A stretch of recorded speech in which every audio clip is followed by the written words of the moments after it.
आणि आता सविता खेडकर आलेल्या आहेत, जाऊबाई माधुरीच्या. नमस्कार. नमस्कार. कार्यक्रमात स्वागत.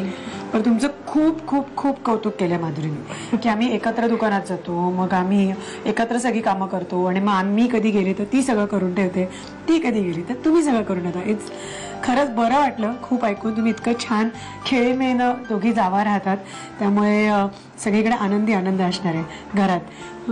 मला सांगा तुमच्या काय आवडीनिवडी आहेत? माझ्या आवडीनिवडी म्हणजे मी आता सध्या ॲबॅकस शिकवते. ओके. आणि मनसरला शाळेमध्ये पण शिकवते आणि इथं माझं प्रायव्हेट क्लास पण आहेत. अच्छा. आणि बाकी कॉम्प्युटरमध्ये मला जास्त इंटरेस्ट आहे आणि त्याच्यामुळे मला जे पाहिजे होतं ते मिळालं की घरी बिझनेसला मदत करू शकू असं कॉम्प्युटरचं बिलिंग ते आम्ही इथे करतो आणि मग आमचा बिझनेस म्हणजे चालू आहे. हळूहळू तुमची एक मोठी अशी वेबसाईट पण तयार होते आणि लोक असं नेटवरनं ऑर्डर देऊ देत तुम्हाला, इकडे इतकं लिटर पाठवा, इतकं पनीर इथे पाठवा, ते पण सगळं तुम्हाला हँडल करता येऊ दे. असं बेस्ट लक देतो आम्ही तुम्हाला. झी करणं. थँक्यू.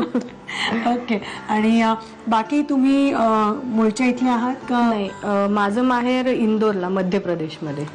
काय शहर आहे ना इंदोर, अतिशय सुंदर आणि छान असं सुबक शहर आहे. आणि थंडी पण तिथे एक्स्ट्रीम, उन्हाळा पण एक्स्ट्रीम ना. तर आत्ता वेदर मस्त आहे इंदोरमध्ये. आम्हालाही धडकायचं आहे, तर कधीतरी एक प्लॅन आहे आमचा सुद्धा इंदोरला जायचा. बघूया कधी योग येतो, तेव्हा तुमच्या माहेरी नक्की जाऊ. नक्की. ओके. बरं, आता तुम्ही जे पदार्थ शिकवता, 2 तुम्ही शिकवता पदार्थ, तर 2 कुठले आहेत, कुणाच्या आवडीचे आहेत? माझ्या दिराच्या आवडीचे, त्याला चाट प्रकार किंवा असं वेगवेगळे पदार्थ खायची खूप आवड आहे. माझ्या मिस्टरांची तसं आवडी निवडी असं नाही, जे असेल ते खातात. बिचारी बायकोच एवढी गोड आहे की बायको जे काही बनवेल ते गोड मानून घेतात ना. मग हे चाट प्रकार आहे हा पण गोड मानून घेतात का ते? जे असेल ते खायचं. असं हे म्हणत नाहीत की आज हे का केलं ते का केलं, असं काय, जे टेबलावर ताटामध्ये असेल ते खातात. So lucky.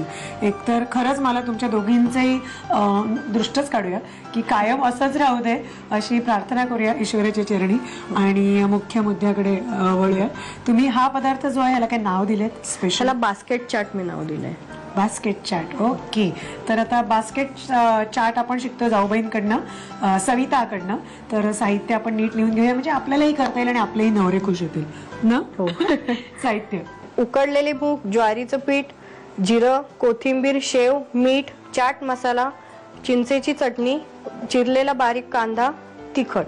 साहित्य आपण बघितलं काय काय घेतलं. आणि आता आधी काय करतोय? हे आधी ज्वारीचं पीठ घ्यायचं. हा, पण आपण हे बास्केट करायची आता, म्हणजे त्या पण आपण घरीच करतो? हो, घरीच करायची. आणि म्हणजे ज्वारीची असल्यामुळे पौष्टिक पण आहे. येस. मैदा नाही. ग्रेट.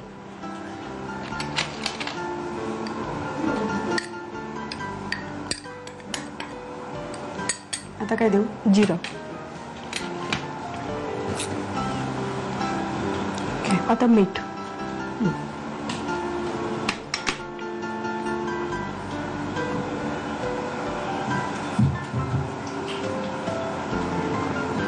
पण मला सांगा की जसं मैद्याच्या पुऱ्या अशा कडक सर्व होतात, तर तशा ह्याच्या पण कडक होतात.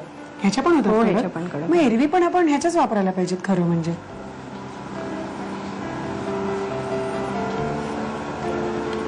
ओके. पिठामध्ये पण जिरं घातल्यामुळे त्याला चव चांगली. घालू पाणी? घट्ट मळणार ना? घट्ट. भाकरीच्या पिठासारखं आपण ते घट्ट मळून घेऊया. थोडं अजून. ठीक आहे. चांगलं आपण मळून घेऊया म्हणजे त्या बास्केट कशा करतात ते पण बघायचंय मला. ते करूया आपण. पीठ भिजवून तयार झालेलं आहे आणि एक खास पद्धत आहे त्याची करायची. हे छोटूसं इटुकलं पिटुकलं असं भांडं आहे. आपण देवाला असं दुधाचं वगैरे नैवेद्य दाखवतो तेव्हा ठेवतो तसं. आणि याच्या कसं करणं म्हणजे ह्याच्या बॅक साईडला लावणार? हो, मागे. बॅक साईडला मागे लावायचं, बॅक साईडला. ओके. पहिल्यांदा काय करूया, थोडंसं तेलात बुडवून घेऊ म्हणजे चिकटणार नाही पीठ. Okay okay okay. छोटा गोळा. ही अशी बास्केट तयार होणार. हो बास्केट. पण मग आपल्याला हे 1 बाय 1च करून घेत राहिलं हो लागेल ना? हो.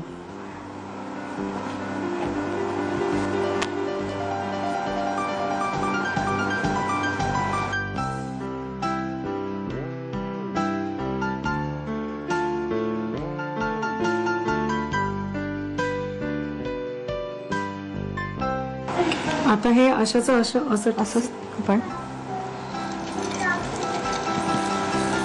ओके. हे व्यवस्थित करून घेऊन. हा पण हे सुट्ट का हो लगेच? आपोआप सुटतं. तळल्यानंतर तळल्यानंतर आपोआप सुटून येते वाटी. अच्छा तेलात साईडने. Okay okay. होत आहे ना ते? हो हो. सुटायला पण लागेल. सुटायला लागेल. हळू. ठीक आहे, नीट होऊ दे म्हणजे मग ते सुटून येईल त्या तसं. आणि 3-4 करून घ्या म्हणजे भरता येईल. हो ना. पुऱ्या मस्त झालेल्या आहेत या तयार. हाफ आपण तुम्ही बघताय बास्केट्स फारच छान. आणि सगळ्यात चांगली गोष्ट आहे की मैदा आपण वापरलेली आहे, ज्वारीच्या पिठाच्या. त्या पुऱ्या झाल्या. आणि आता हे चाट आपण बनवतोय त्याचं ना. काय आधी मूग आणि मूग 1 बाय 1 आपण घालत जाऊया ना. मला वाटतं ह्याच्यामध्ये आपण काही व्हेरिएशन देऊ शकतो. मिक्स स्प्राउट पण टाकू शकतात, कॉर्न टाकू शकतो, चीज टाकू शकतो. असं एकदा हे बेस हा बटाटा टाकू शकतो. हा बटाटा पण छान लागेल लहान मुलांना. हो. कारण त्यांना जे जे आवडेल त्याप्रमाणे आपण देऊ शकतो. चाट मसाला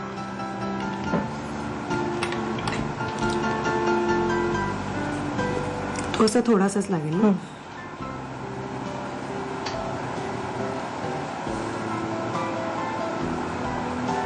दही पण छान लागेल ना ह्याच्यावर. फक्त त्याच्यावरती दही घातल्यावर मात्र ते दहीपुरी सारखं इमिजिएट संपवायला लागेल. हो ना. ठेवता नाही येणार एवढंच. काय हवंय? कांदा.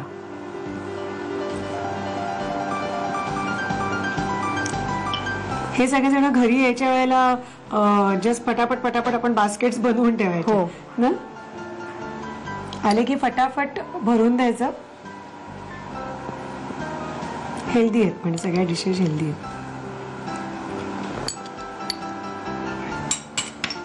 आता शेव ती हातानेच घाल. व्यवस्थित घातली जाईल.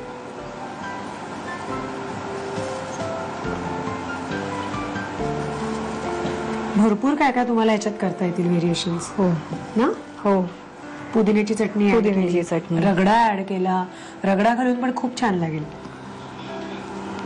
कोथिंबीर.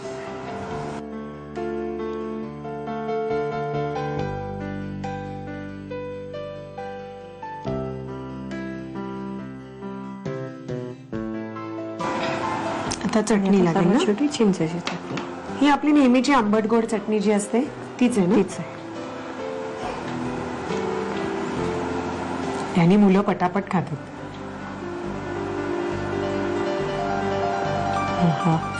भरपूर घाला, भरपूर घाला. आपली पोरं खायची.